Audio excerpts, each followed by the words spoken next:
बिस्मिल्लाहिर्रहमानिर्रहीम। Last time हमने human respiratory system start किया था। ह्यूमन रेस्पिरेटरी सिस्टम में दो हिस्से होते हैं। नंबर एक ईयर पैसेजेस और number two lungs.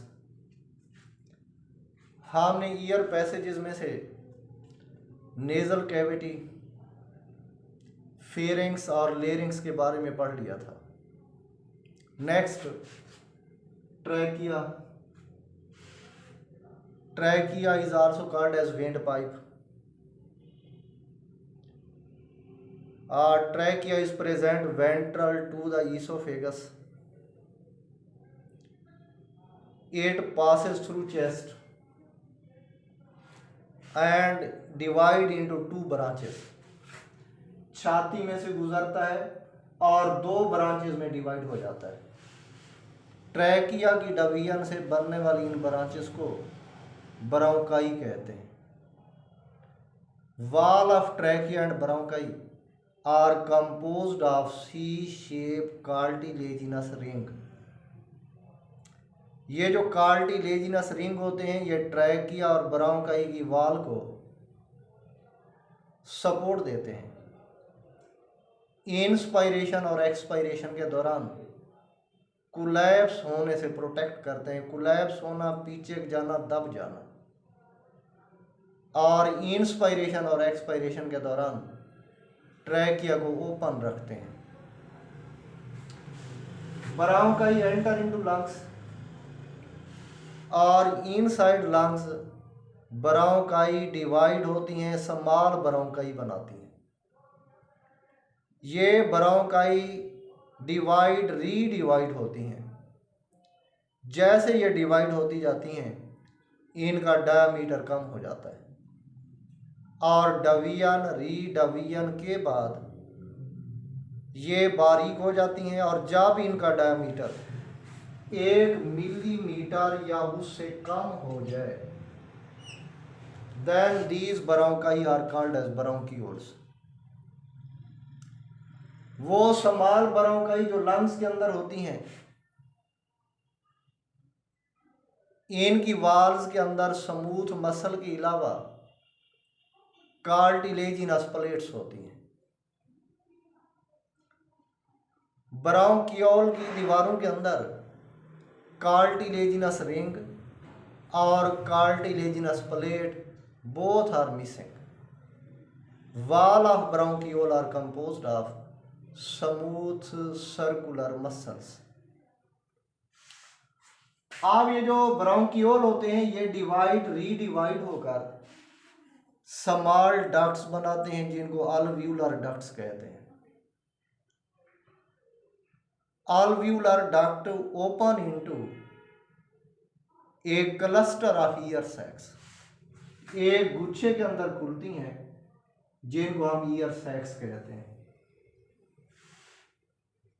Year sacs are functional unit of our lungs. Each ear sac is composed of macroscopic structures. Simply, हर ईयर सैक्स के अंदर छोटी छोटी थैलियां होती हैं। हर एक छोटी सी थैली को मैक्रोस्कोपिक स्ट्रक्चर को अल्वियुलस कहते हैं। बहुत सारी अल्वियुलस को अल्वियुलाई कहते हैं। इन अल्वियुलाई की सरफेस के ऊपर ब्लड कैपिलरीज का नेटवर्क होता है और इसलिए अल्वियुलाई की surface is excellent surface for gaseous exchange. Year passages के बाद लंग्स। आप लोग जानते हैं कि हमारे यहाँ 2 लंग्स होते हैं जो चेस्ट कैविटी के अंदर मौजूद हैं। These lungs communicate outside through trachea, larynx, pharynx and through the nostril or mouth। यानी लंग्स से हवा बाहर खारिज होते हुए ट्रैकिया में से, लेरिंग्स, फेरिंग्स में से गुजरती है, नेजल कैविटी के रास्ते नॉस्ट्रिल में से खारिज होती है या ओरल कैविटी के में से होती हुई माउथ में से खारिज होती है। Our lungs are sponge in nature. आप लोग जानते हैं कि स्पंज उस चीज़ को कहते हैं जिसके अंदर सुराख होते हैं, जो ईयर फिल्ड होती है। हमारे लंग्स स्पंज लाइक होते हैं, स्पंज की तरह होते हैं, due to presence of air sacs. हमारे लंग्स को प्रोटेक्ट करने के लिए इनकी लेटरल और अपर साइड के ऊपर चेस्ट वॉल होती है। This chest wall is composed of intercostal muscle and ribs. Lungs को नीचे से प्रोटेक्ट करने के लिए एक मस्कुलर शीट होती है। इस मस्कुलर शीट को डायफ्राम कहते हैं। Lungs are enclosed by double membranous sac. This double membranous sac is called as pleura। Respiratory system के बाद mechanism of breathing in man. सबसे पहले इसमें हम ब्रीथिंग को डिफाइन करते हैं कि process which is involved in pumping of fresh air containing more oxygen into lungs and removal of consumed air। consumed का मतलब खर्च, इस्तेमाल शुदा।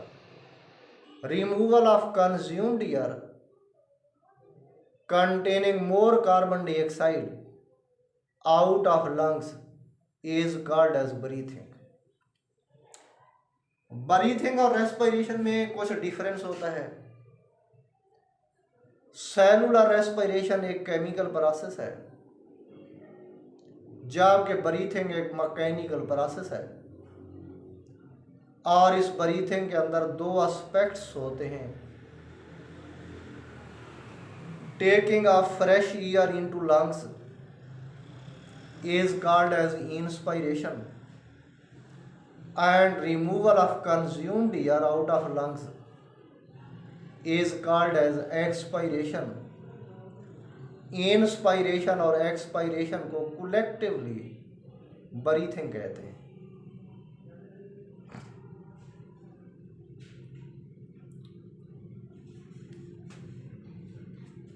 ब्रीथिंग एक रिदमिक प्रोसेस है, यानी एक खास तसलसल के साथ होता है। आम तौर पर हमारा जो ब्रीथिंग रेट है, जब हम हालत सुकून में होते हैं, रेस्ट में होते हैं, ये 15 से 20 मरतबा 1 मिनट के अंदर होती है।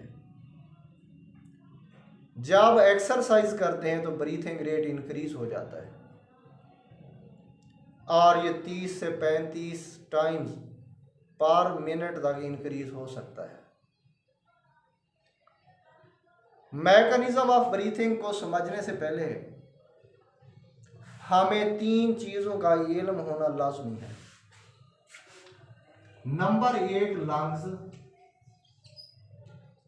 नंबर 2 डायफ्राम और नंबर 3 चेस्ट वॉल के बारे में जानना लाजमी है। अभी हम पढ़ रहे थे कि ट्रैकिया डिवाइड होकर ब्रोंकाई बनाती है और ये जो ब्रोंकाई होती हैं दे open into lungs. Small bronchi बनाती हैं, ब्रोंक्यूल्स बनते हैं, ब्रोंक्यूल की एंड के ऊपर ईयर सैक्स होती है। लंग्स को ऊपर वाली साइड से प्रोटेक्ट करने के लिए चेस्ट वॉल होती है। इस चेस्ट वॉल के अंदर रिब्स और इंटरकोस्टल मसल होते हैं। कोस्टी रिब्स को कहते हैं और इंटरकोस्टल मसल का मतलब वो मसल जो रिब्स के दरमियान में है। लंग्स को नीचे से प्रोटेक्ट करने के लिए मस्कुलर शीट होती है जिसे डायफ्राम कहते हैं।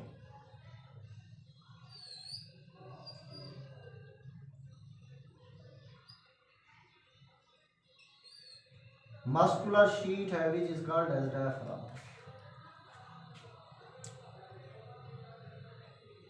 पहले हम बात करते हैं लंग्स की। आप लोग जानते हैं कि हमारे लंग्स चेस्ट कैविटी के अंदर होते हैं। Lungs can neither pull in air nor they can push air out. Lungs बजाते खुद पंप नहीं होते, ना तो ये बजाते खुद हवा को अंदर खींच सकते हैं, ना ही हवा को बाहर वाली साइड पर धकेल सकते हैं, बल्कि जब इंस्पायरेशन होती है, हम सांस लेते हैं, इंस्पायरेशन के दौरान लंग्स की पैसिव एक्सपेंशन होती है, ऑटोमेटिकली लंग्स जो है वो एक्सपेंड हो जाते हैं, और एक्सपायरेशन के दौरान इनकी पैसिव कंट्रैक्शन होती है। नंबर 2 डायफ्राम है। जिस तरह के आप लोग जानते हैं, it is a muscular sheet which separates chest cavity from abdominal cavity. जब डायफ्राम के मसल रिलैक्स होते हैं तो डायफ्राम डोम शेप होती है, यानी इस डायफ्राम का जो दरमियान वाला हिस्सा होता है वो ऊपर की तरफ उठा हुआ होता है। जब डायफ्राम मसल कंट्रैक्ट होते हैं तो ये डायफ्राम फ्लैट हो जाती है या लेस डोम शेप हो जाती है। ये शक्ल रिलैक्स फॉर्म में है और ये कंट्रैक्टेड फॉर्म में होती है। तीसरी चीज चेस्ट वॉल है। जिस तरह कि आपको मालूम है कि chest wall is composed of ribs and intercostal muscles. जब इंटरकोस्टल मसल कंट्रैक्ट होते हैं, पसलियों के दरमियान वाले मसल कंट्रैक्ट होते हैं, तो ये जो चेस्ट वॉल होती है एलिवेट हो जाती है, ऊपर की तरफ उठती है।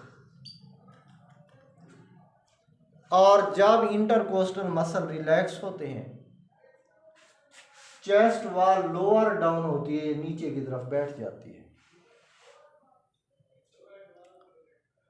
Mechanism of inspiration and expiration. एक चीज जो आप लोगों ने जहन में रखनी है कि इंस्पायरेशन के दौरान हमारे लंग्स की पैसिव एक्सपेंशन होती है। लंग्स एक्सपेंड होते हैं। इंस्पायरेशन के दौरान 2 इवेंट्स होते हैं। नंबर 1, इंटरकोस्टल मसल कंट्रैक्ट होते हैं। नंबर 2,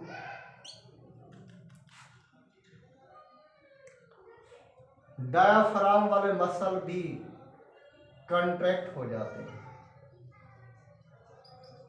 इंटरकोस्टल मसल और डायफ्राम मसल दोनों कंट्रैक्ट होते हैं। आप लोग जानते हैं जब इंटरकोस्टल मसल कंट्रैक्ट होते हैं, चेस्ट वॉल एलिवेट होती है, ऊपर की तरफ उठती है। जब डायफ्राम वाले मसल कंट्रैक्ट होते हैं तो डायफ्राम लोअर डाउन, या जो डायफ्राम होती है वो नीचे की तरफ बैठ जाती है। चेस्ट वॉल ऊपर की तरफ उठती है, डायफ्राम नीचे की तरफ बैठती है। चेस्ट कैविटी का वॉल्यूम इंक्रीज हो जाता है और लंग्स के ऊपर प्रेशर डिक्रीज होता है। इसलिए लंग्स की पैसिव एक्सपेंशन होती है। लंग्स एक्सपैंड हो जाते हैं, फैल जाते हैं, और जब लंग्स की एक्सपेंशन होती है तो लंग्स के अंदर हवा का जो इंटरनल प्रेशर होता है वो कम हो जाता है और लंग्स के अंदर वैक्यूम पैदा होता है। इसलिए एयर रशेज इनसाइड, हवा तेजी से अंदर की तरफ दाखिल होती है और इस प्रोसेस को हम इंस्पायरेशन कहते हैं। Number 2, expiration.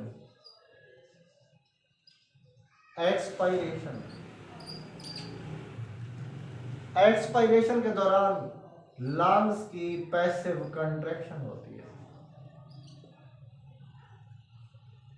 और दो इवेंट्स होते हैं, इंटरकोस्टल मसल और डायाफ्राम मसल,